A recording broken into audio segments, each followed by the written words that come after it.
Hey guys, welcome to Christmas in July 2015. Today starts 5 videos all related to Christmas and I'm super excited. And look at this cute little treat box. How cute, right?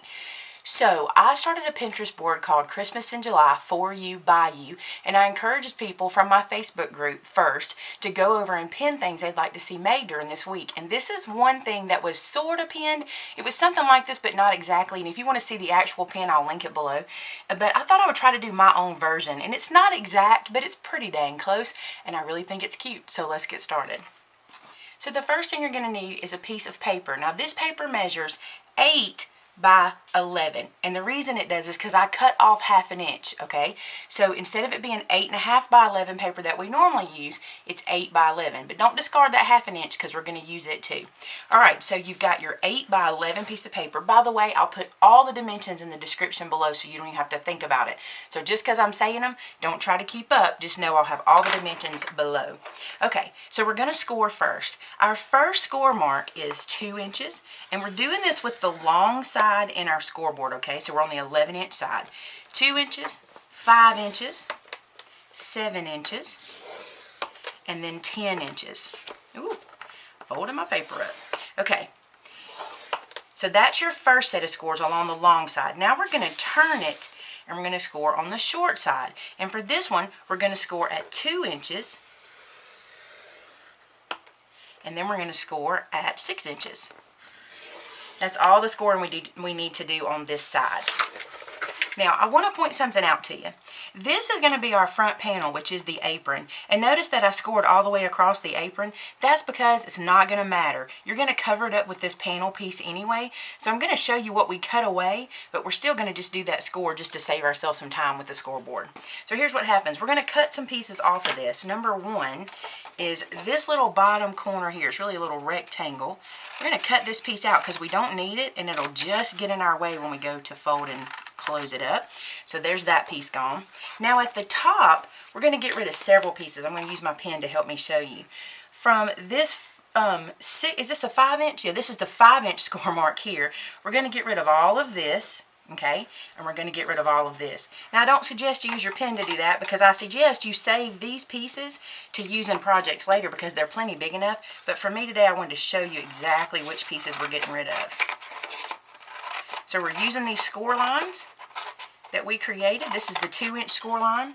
This is that 5-inch score line that I'm going to cut down. And then I'm going to move this away so you can see what we got rid of. Okay? Then we're going to get rid of this piece up here. So you can see we were creating the apron front right here. I love projects like this. I think they're super fun to create. And I love watching other people do these too because I'm not as good at the creation part. It took me hours to figure this out. Other people I feel like probably do it in minutes. But there we go. Now the next thing we're going to do is we're going to do some slicing at the bottom. Okay, I want to talk to you about this a little bit. Go ahead and do this now, okay? Don't wait. We're going to slice up here, straight up the bottom score line, which we created at the bottom. Okay, we're slicing up to that 6-inch score line that we created. You can see that. This is what I want you to go ahead and do. Go ahead and do an angle cut. Don't even try not to because you will need it later. Angle cut both of these edges. It just makes your box fold easier. Alright, so we're going to go straight up here to that 2 inches away from the bottom and then do an angle cut. It doesn't matter the depth or the thickness of your angle. You're just trying to take some bulk out. We're going to cut here. Okay, we're going to go ahead and do that angle cut. And I don't have to angle cut this because it's actually going to be, closed in. Now I want to sit this down and talk to you about this. I did not angle cut this big rectangle or this one. I only angle cut the flaps that are going inside to get rid of some bulk. So I just want to show you that, okay? Make sure you remember that part. Now let's do some folding. All the score lines we're going to fold and burnish. Now I got to tell you, I think you could turn this into something more than Santa. I think you could turn this into like an apron. If you had someone that was a gardener and maybe you wanted to give them some seed packets, that would be super cute if you did it like that. If you had someone who was a cook and maybe you wanted to put some kind of special treat in here for them, maybe some recipe cards could sit in here. I think that'd be super cute. Now I'm going to go ahead and close this down and I'll show you what I mean. I'm going to fold this down like so that my little adhesive flap is here. Put my glue on. And I'm going to glue this section together, but I'm not going to glue the bottom closed yet. The reason is I want to put all my red panels on before. You can see this one has all these little red panels. I want to put that on before I do this bottom so I can lay it flat to do it. Now this is one thing I wish I did not have to do, but it's the only thing I know that makes this work. So here's what we're going to do. This is my corner chomper that is an angle punch. I cannot find these on the internet to link for you guys. I have looked everywhere and they are discontinued, but I love this punch. But I want to show you something. I'm just making a simple angled punch in this corner to give it that apron shape for me. You could easily just take your scissors and just cut this point away, okay? And the way to do that is you could put it on your cutting mat here, and you could just mark and then cut across. You could use a square punch that you could just put in there and just cut it at an angle. I'm just using my angle punch. I know that makes everybody sad because they are awesome, and I don't know why they stopped making them. If you're listening, bring this one back. We are memory keepers. This one's awesome. Okay, so that's my little service announcement for today. Now these are our red pieces for our panels, okay? And don't worry, I'll have the measurements for you below, all right? But I know this big one is the front of my apron, and I want to do the angle cut on it just like I did on the front of the apron so it will match. Now I'm ready to run these through my Cuttlebug. So I got my Cuttlebug, and I've already run these two through the machine, and I put them in the folder together. And this is just a big old polka dot folder. I don't really know the actual name of it, but it looks like this. I'm going to put it into my machine. Now in the Cuttlebug I have an A plate, a B plate, and then I'm going to put my other B plate on top and then run this through.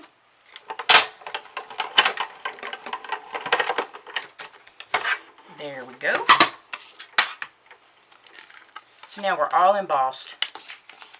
If embossing is not your thing, you certainly don't have to do it. I just think this paper needed something to kind of, I don't know, zhuzh it up a little bit. So now we're going to put these panels on to our little bag. I'm going to start with this front one here and just put some glue. And I'm using my art glitter glue, which I will have linked below. I'll link the tip. I'll link the glue itself. I'll have it all linked for you if you're interested in this glue. So this first one goes on the front here, and I've cut these, and the measurements that I'll give you will allow you to have that little white border around the edge, because I think that just really makes it cute to have the red and the white showing. So now we have all our panels on, and it's time to close the box. And what you want to do is you want to put the two side flaps in first, the back panel, and then you want to seal the front panel down. That just helps it to look cleaner and neater when it's closed. So I'm just going to close this down and square it up. And then I'm going to sit this down and take my bone folder and just kind of press in there to make sure it's getting all glued down well. So this is the basic bag, our box. It's super cute and it's super easy too. Now I'm going to show you what we're going to do with that little strip I told you not to get rid of. This is the, one of these is the 1/2-inch strip from the piece of paper I cut off, and I did have to get another 1/2-inch strip. This is where you want to look in your scrap bin, guys. Make sure you're checking your scraps before you're cutting full pieces of paper. You don't want to waste a full piece of paper for a 1/2 inch. Now I'm going to take my bone folder and I'm going to curl this paper just like this. I think you just get a better bend when you use this way. Now to put it on. Now here's the interesting thing. At first I thought, oh, I'm going to put it out of this little corner and that'll be super cute. But when I did that, it kind of did away with the cut. So I decided I would put the little apron piece right beside the angle cut, and that way I can still see that little angle in the finished project. Put a little glue on the end. Not too much. Stick that to the top, and I am sticking it at a slight angle because I'm going to take them and wrap them around to the middle. Let me show you what I mean. See how I have them here and they come around to the middle at an angle, so we're kind of doing that little deal. So I just glued the front on first, doing the same on both sides, just kind of eyeballing them. They do not have to be perfect, just like this. Then you can see how they are in the back. We're just going to glue them to the back. And what I did here was I just put a little glue on the tip of the little paper strip and put that in, just like that. And then the one next to it, same thing.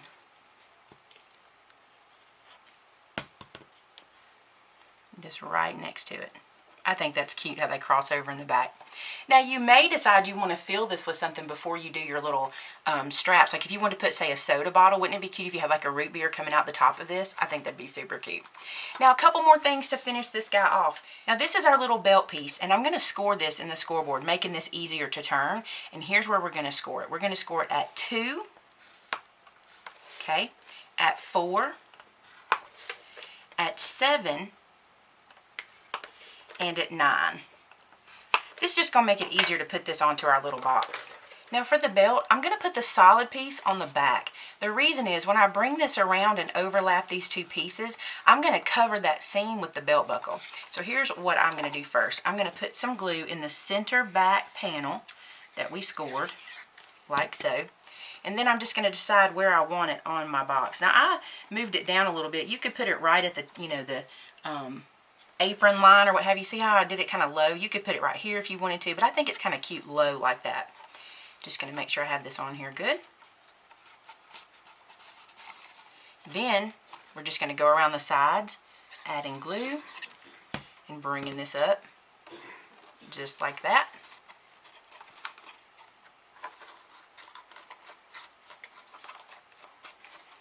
I'm going to add some glue to this side and bring it up.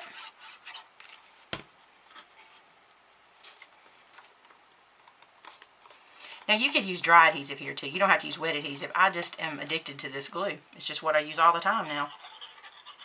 Put this one down. And then the last one.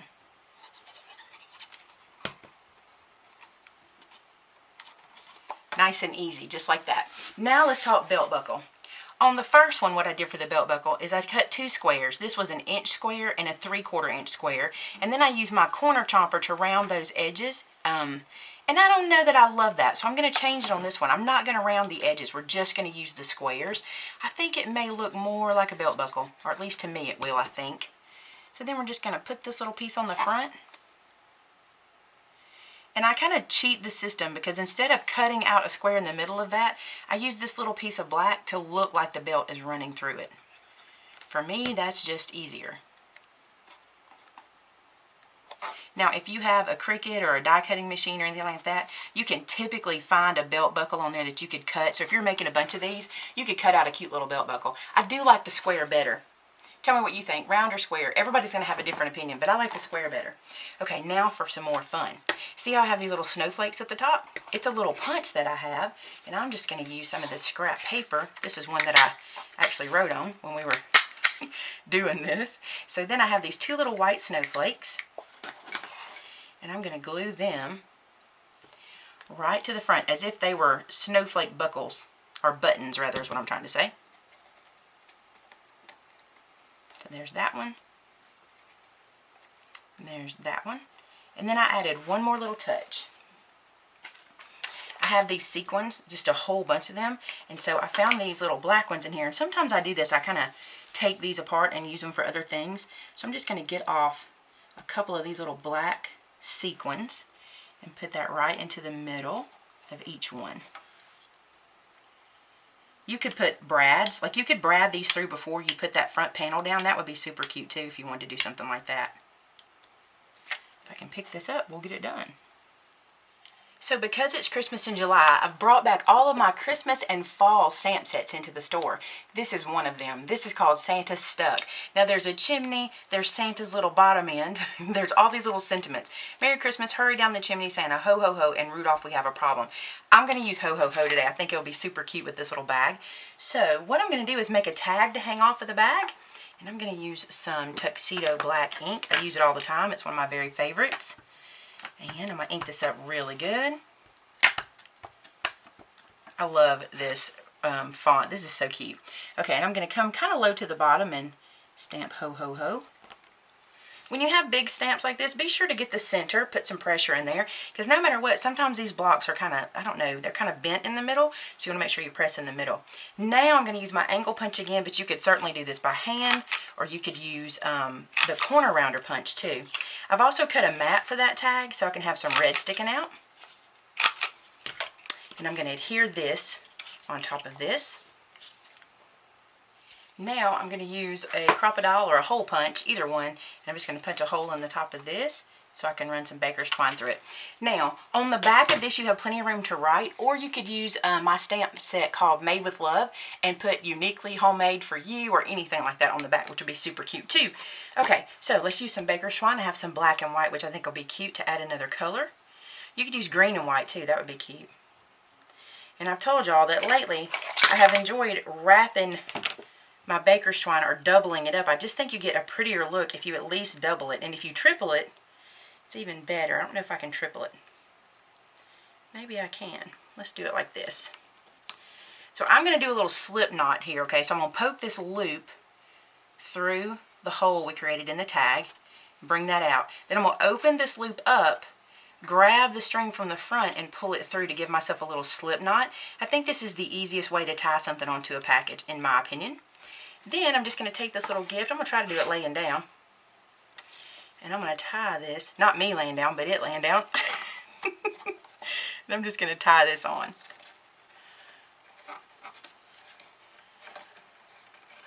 So there we go. We got our little tag tied on. I think it's super cute to have the ho ho ho. It's cute without it. Let me know which one of the buckles you like, the square or the rounded one. If you're interested in this stamp set, there's a link below so you can pick that up, or any of my Christmas sets that are out. We'll probably be using them a lot this week because I'm excited to have them back, so you're probably going to see them in some projects. There you go. First video in our Christmas in July for 2015. Now, if you have a project that you'd like to see me try, be sure to head to the Pinterest link below to my board called Christmas in July for you by you, and add your pin. Now, if I don't get to it this week, we'll be starting, this is going to be exciting for me too, I'll be doing a Christmas video every month on the 25th or different day. I'll tell you, if the 25th falls on a Saturday, I'm going to do it on a Friday. But I'll be doing a Christmas video all the way up through probably into September. And then we're just going to go straight Christmas if I can hold off that long. So we'll see. So there you go, guys. I hope you enjoyed it. I will see you tomorrow for more Christmas in July 2015. Thanks so much. Bye-bye.